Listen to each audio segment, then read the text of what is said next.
Hey there, everybody. Thanks for joining me for another one-man review. Today I'll be taking a look at a new release from Paradise Systems. Paradise Systems is one of the coolest publishers I've found in the last year or two. They are translating works from Chinese and I believe some Taiwanese, but mostly from the Chinese market, underground artists, and they're translating these books into English.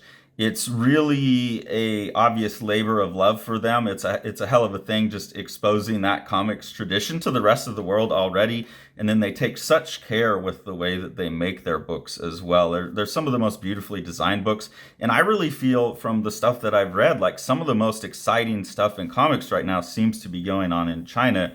It seems to be a real melting pot of influences, and hopefully you'll see some of what I'm talking about in here. But beautiful production all throughout. It's got these three delicate little book placeholders, so you could like mark off separate things. I could have used this instead of my sticky notes, but a really beautiful little touch, nice color combination.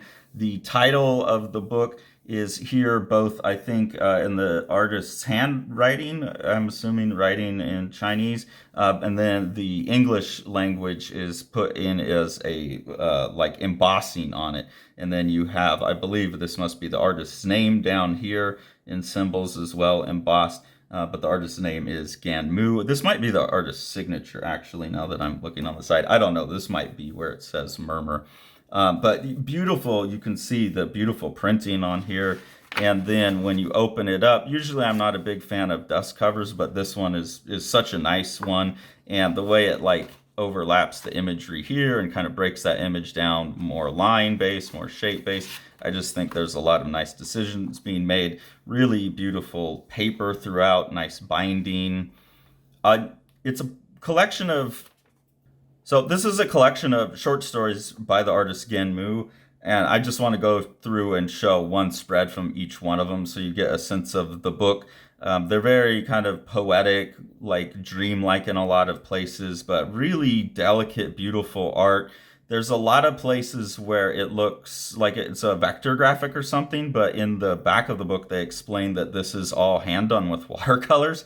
I thought I was looking at vector graphics done in Illustrator with little fade brushes and stuff, but this is all hand done. So very, very beautiful artwork as well. And you can see the strange like combinations of influences here. So that first one was from one called You Lied. This is a story called Summertime. Really gorgeous like melt effect on the woman here, and these gradients that Ganmu is rendering in each one of these are so subtle and delicate. That's part of why it looks computer done. This is one called Snow Mountain. I could see some Yokoyama Yuichi kind of influences in the simplicity and the shape here.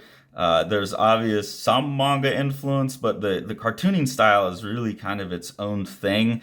I've seen this look in a few of the Chinese artists, like Yan Kong is another one who kind of has a similar look.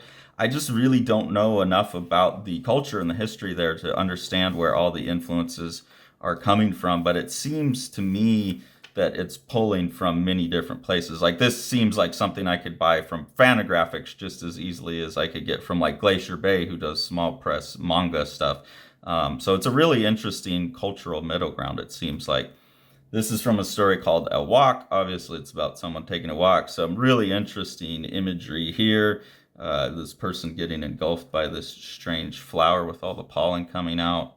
Love the kind of intersection work going on in the projected lights here. This one looks like it's done entirely in pencil. It's called Water the Flowers.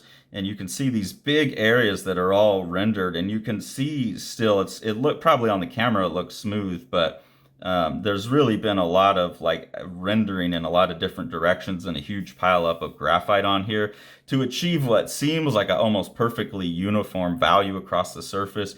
Just real absolute masterful control. And you can see that also here in the rendering of the wood grain on the floor. Just really, really subtle control of values. This one called Mud, I don't know if this one is also done entirely by hand. This is the type of thing where this looks like a vector graphic to me, but given that most of this other stuff is hand done, I'm not sure. But you can see here the, again, kind of just visually playful, poetic, mystical kind of vibe that's throughout the book. I really enjoy the use of color in this piece as well. And then in the back, you get a little collection of like one pages from other stories. I don't know if these were one page stories or if these are just selections from it, but you can kind of see Ganmu's development. You can see some work that has a much more manga influence to it with the dot tones and the bigger eyes. You can see some of that being then applied to the style that looks more similar to what's in the book. This one here has a much more American looking style to the facial constructions. This watercolor piece has a very like fantasy vibe to it that's a little bit in between like Miyazaki and Moebius and some other artists. Charles Vess even comes to mind with the use of the watercolors. So it's a really cool collection that gives you a look at someone who's been doing comics for a long time, completely unknown to the American audience, and it's collected in an absolutely stunning, stunning visual package. We'll kind of show you the back here, what that looks like on the back. Again, you've got these nice embossed imprints here to get all the graphics on. So Paradise Systems continues to put out bangers. I shouldn't say bangers. They're actually really like usually pretty sensitive books, but really delicate, beautiful stuff from a region of the world that we don't hear much about in the comics community. And I'm really, really excited by everything that I've seen coming out of there. And I will continue to grab whatever Paradise Systems puts out because of that.